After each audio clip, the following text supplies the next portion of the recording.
좋아요, 구독!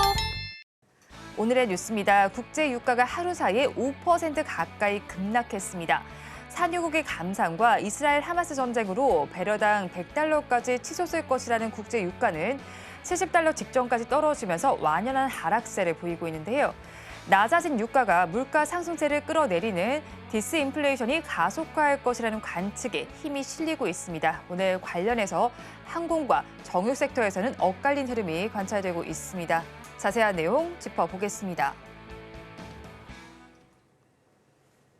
네, 지정학적인 리스크 속에서도 경기 둔화 우려감이 더 크게 작용을 하면서 국제 유가 등 급락세를 보이고 있습니다. 그럼 최근에 국제 유가의 흐름과 관련주들은 어떻게 좀 흘러가고 있었을까요? 네, 아시다시피 국제 유가가 이제 상승이 나올 때는 흥구석유나 한국석유 이런 유통업체들이 굉장히 좀 크게 급등이 나왔거든요.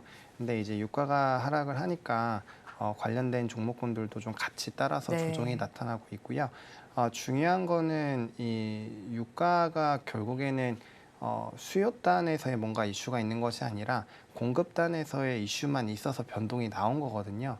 근데 이제 중요한 게 수요가 유지가 되는 상황에서 공급이 계속 줄어드는 상황이라면 유가가 계속 오르겠지만 지금 공급도 떨어지고 있지만 수요단도 떨어질 수 있다라는 생각이 있는 그런 상황이잖아요. 그러니까 그 수요와 공급에 따라서 가격이 원래 변화가 나오는 산업인데 그 이제 유가나 원자재가 다 그렇잖아요. 근데 수요단도 같이 좀 떨어질 수 있다라는 얘기들이 있다 보니까 아무래도 유가가 조금 이렇게 더 상승하기는 쉽지 않은 상황이고 또 이제 아무래도 미국이나 이런 기타 나라들에서도 비축유 부분이 충분히 얘기가 있을 수가 있고 특히나 이제 석유 같은 경우는 진짜 이게 원자재가 없어서 못하는 게 아니라 단순히 그냥 생산량을 조절을 하는 거거든요. 그리고 그 이슈가 이미 계속적으로 좀 적용이 된 상황이고 또 이제 오펙에서도 계속적인 감산을 유지만 하긴 또 쉽지 않을 거란 말이에요. 그래서 그런 상황에서 추가적으로 공급에 대한 뭔가 문제가 생기지 않는다라는 그런 판단이 들다 보니까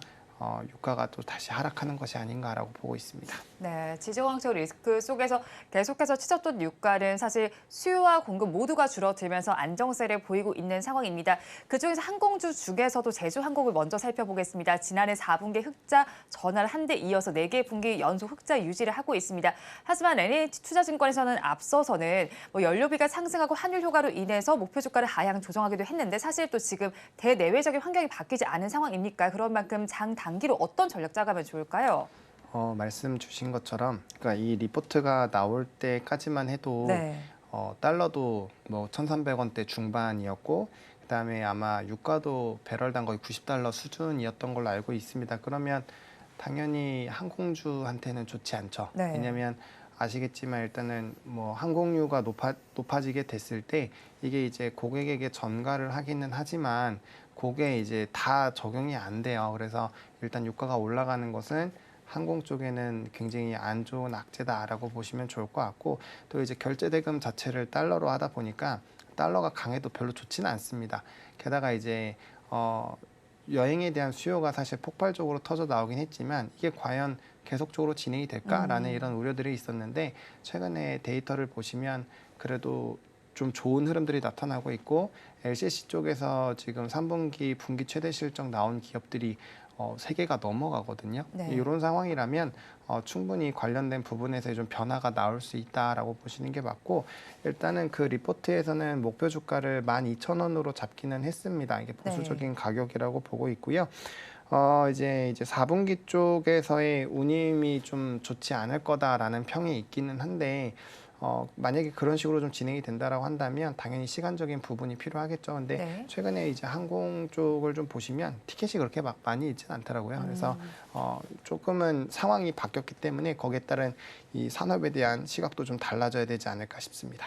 네, 산업에 대한 시각이 달라질 시점인 것 같고요. NH투자증권의 리포트는 지금의 환경 전에 나온 리포트인 만큼 이 점도 유념해 두시면 좋을 것 같습니다.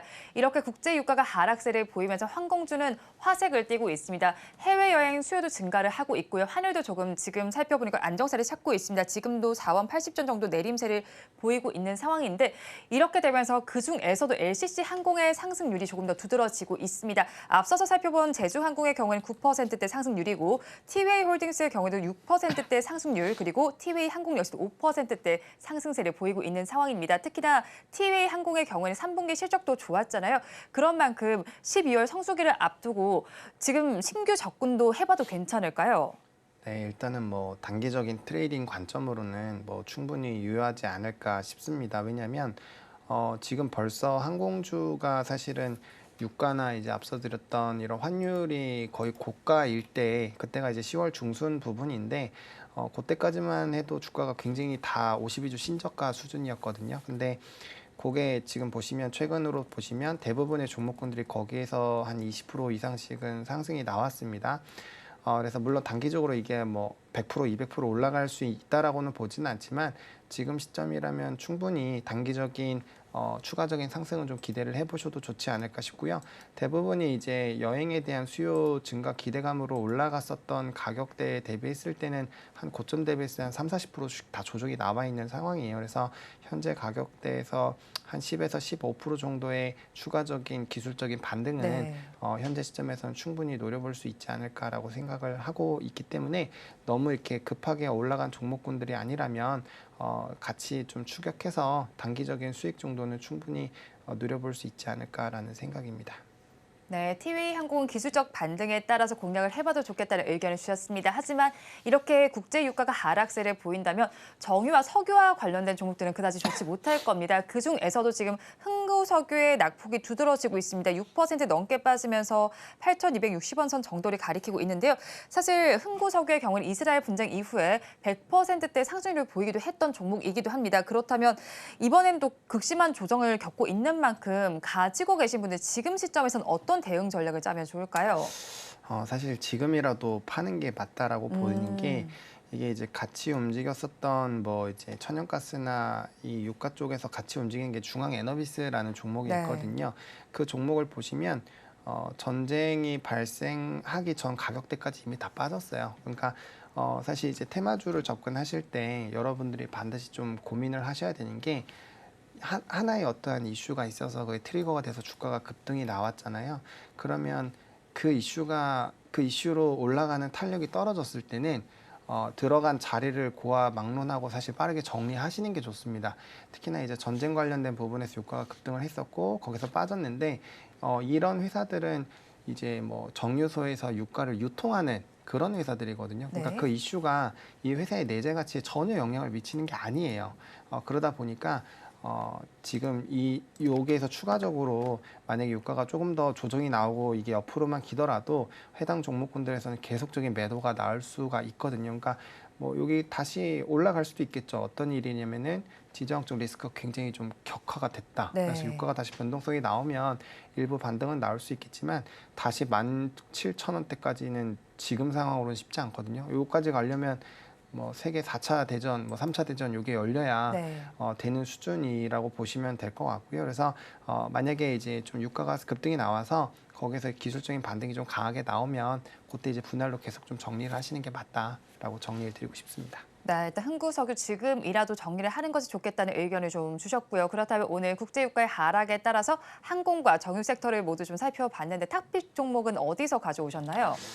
사실 항공 쪽을 조금 더 좋게 보고 있기는 한데 그래도 저는 SOE를 좀 들고 왔습니다. 왜냐하면 SOE 같은 경우는 지금 주가의 위치가 굉장히 좀 저가로 내려와 있는 상황이거든요. 그래서 물론 이제 단기적인 시세를 노리실 거면은 항공주 앞서 말씀드렸던 LCC 쪽이 훨씬 더 낫습니다. 근데 이제 SOE 같은 경우는 일단 정제 마진이나 이런 부분에서의 뭐 단기적인 상방 압력은 좀 있겠지만 그래도 그 부분이 좀 좋아질 거라는 평이 있는 상황이고 또 이제 PBR 자체가 0.8배 정도 수준이에요. 굉장히 낮은 가격대이기 때문에 또 여기가 또 나름대로 고배당 쪽이잖아요. 그래서 네. 그런 부분으로 봤을 때 충분히 장기 투자가 좀 유효하다라고 보시면 좋을 것 같고 변수는 결국에 이제 화학 쪽이 될 수 있겠는데 일단 화학 쪽에 대한 부분 나쁘지 않거든요. 뭐 PX 스프레드 쪽도 수요가 좀 좋아지고 있는 상황이고 또 올레핀 같은 경우도 점진적인 회복이 예상이 되고 있습니다. 그래서 그런 부분들만 좋아지더라도 단기적으로 최근에 이제 유가 상승을 하면서 상방이 나왔던 8만 원대까지는 뭐 충분히 좀 노려보실 수 있지 않을까라고 보여지고 있는 상황이고 사실상 이제 연말 연초 쪽에는 분명 배당 쪽이 좀 기대가 되는 부분도 없잖아 있거든요. 근데 가격대가 높지 않기 때문에 안정적으로 그냥 포트 모아 가시는 거. 그러니까 이제 뭐 자산 배분을 하실 때 원자재 쪽을 항상 뭐 한 10% 정도에서 15% 정도는 해놓는 게 좋은 위치거든요. 그래서 그런 관점에서 봤을 때 충분히 뭐 배당 매력도 있고 장기 투자로 본다라고 한다면 충분히 뭐 이 종목을 편입을 하시는 것도 나쁘지 않은 선택이다라고 정리를 드리고 싶습니다. 네, 본부장님 그러면 가격 전략 저희가 어떻게 잡아갈까요?